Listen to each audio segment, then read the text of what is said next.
예레미야 43장 1절에서 12절 말씀입니다. 2절에 요하난과 모든 교만한 사람들이 예레미야에게 말했다. 당신은 거짓말을 하고 있다. 우리 하나님 여호와께서 너희가 이집트에서 살기 위해 그곳으로 가지 말라고 말하라고 당신을 보내시지 않았다. 진실을 요구했던 그들이 이제 그것을 거짓이라고 말하죠. 지금껏 거짓 선지자들의 공격을 받았던 예레미야의 심정이 어땠을까요? 하나님의 목소리를 듣고자 했던 그들이 이제 듣기를 거부합니다. 하나님의 뜻을 구했던 이들이 자신의 뜻을 주장합니다. 지금 시대 우리도 누가 하나님 뜻을 따르는지, 누가 진리를 따르는지, 거짓을 따르는지 알 수 없는 놀라운 나날을 보내고 있습니다.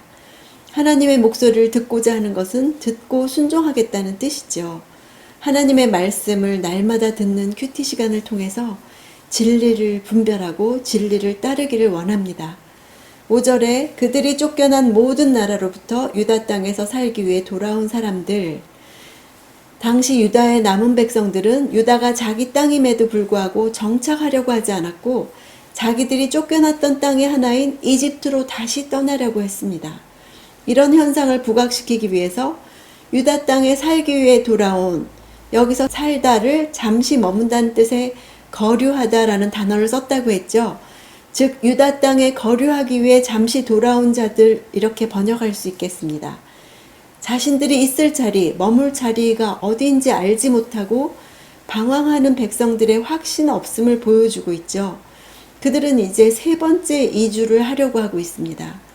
9절에 너는 유다 사람들이 보는 앞에서 내 손에 큰 돌 몇 개를 가져다가 다바네스에 있는 바로의 집 입구에 있는 포장된 곳에 진흙으로 묻어라. 예레미야의 예언이 참 예언임을 입증할 강력한 표지로 큰 돌들을 가져다 묻으라고 하셨습니다. 유다 백성이 피했다고 생각한 그 느부갓네살이 이집트에 나타나서 그의 왕좌를 그 돌 위에 놓을 것이다. 이 돌들이 묻어질 때 이를 목도한 유다 백성들의 마음에도 이 선지자가 전한 예언의 말씀이 박히게 되었을 것입니다. 그동안 선지자가 전한 예언의 성취를 목도하였던 그들의 마음에는 극한 불안감이 자리 잡았을 것 같습니다. 그러나 그럼에도 불구하고 하나님의 말씀과 뜻에 따라 순종하기를 결단하지 못했습니다. 이들의 고집스러운 죄가 나에게도 있음을 고백합시다. 말씀이 이루어질 것을 소망하면서 말씀을 품읍시다. 사람은 찾아내지 못해도 하나님은 알고 계십니다. 믿음으로 말씀을 품고 있음을, 성취될 날을 기다리고 있음을 알고 계십니다. 묻혔으나 죽은 게 아닙니다. 때를 기다리는 것이며 믿음의 표식입니다. 묻어놓은 돌이 있다는 믿음으로 버팁시다. 예정된 목적이 성취되는 것은 하나님이 하십니다. 10절에 이스라엘의 하나님 만군의 여호와가 말한다. 이집트는 만군의 여호와 되심을 가장 강하게 상기시키는 나라라고 할 수 있죠. 이집트에서 노예였을 때 만군의 여호와의 이적과 권능을 통해서 이집트에서 나올 수 있었습니다.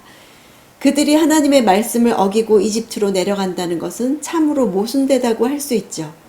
이집트는 정치적 독립과 경제적 풍요의 상징이었습니다.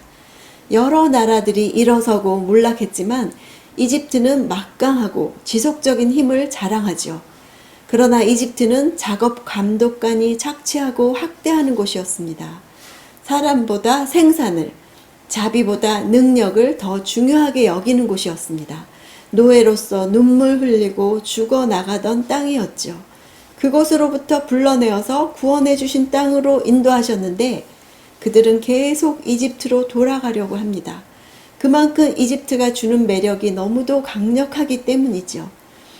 현대사회의 총체적인 불의와 탐욕과 냉혹함을 보면서 그 이면에 근본적인 우상숭배와 혼합주의가 있다는 것을 알아야 합니다. 나의 정체성을 지키기보다도 경제적 풍요와 안정감을 추구하려는 마음이 나에게도 있음을 알아야 합니다. 내가 내 종 바벨론 느부갓네살을 불러서 여기에 내가 묻은 이 돌들 위에 그의 보좌를 둘 것이니 하나님을 믿지 않고 우상을 섬기는 바벨론 왕과 같은 자들도 하나님의 종이라고 부르면서 하나님의 계획을 성취하는 데 중요한 역할을 하게 만드십니다. 그러므로 하나님을 믿지 않는 자가 아무리 큰 권세와 힘을 가졌다고 할지라도 그를 두려워하기보다는 세상의 모든 권세자들을 종으로 다스리시는 하나님을 두려워해야 합니다. 여기서 부른다는 단어는 군사적인 문맥에서 사용될 때는 전쟁을 치르기 위해서 군사들을 모집한다는 의미로 사용되기도 합니다. 느부갓네살을 이집트에 파병하는 것이 역사의 주관자이신 하나님이심을 강조하고 있습니다. 바벨론 왕 느부갓네살이 이집트를 침공하고 정복한 일체의 과정이 철저하게 하나님의 섭리에 의해서 이루어진다는 사실과 그 일이 반드시 일어날 것을 강조하고 있지요. 그 넓은 땅에서 바로 이 돌들이라고 특별히 한정해서 표현하고 있죠. 느부갓네살이 어디에 왕자를 베풀지 구체적으로 미리 안다는 것은 절대 불가능한 일이죠. 더군다나 이 돌들은 감추어져 있는 돌들이었죠. 결국 바벨론의 이집트 정복은 하나님께서 하실 것임을 강조하는데 이런 하나님의 의지를 듣고서도 이집트에 머무르기를 고집하는 것은 하나님께서 말씀하신 바를 이루실 것을 믿지 못하기 때문이죠.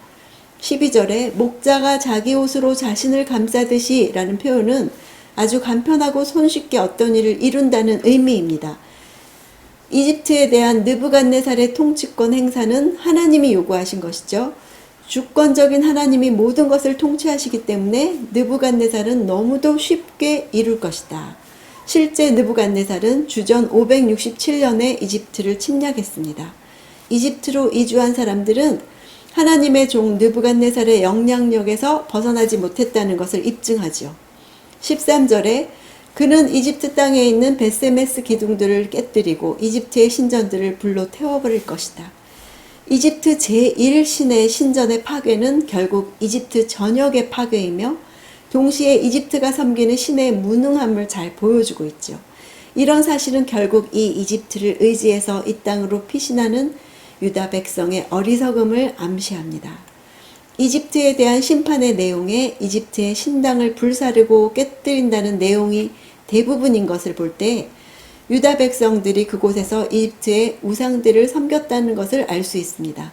이것을 보면 그들이 하나님의 명령을 어기고 이집트로 간 것은 단지 바벨론을 두려워해서라기보다 하나님에 대한 믿음 자체가 없었기 때문임을 보여줍니다.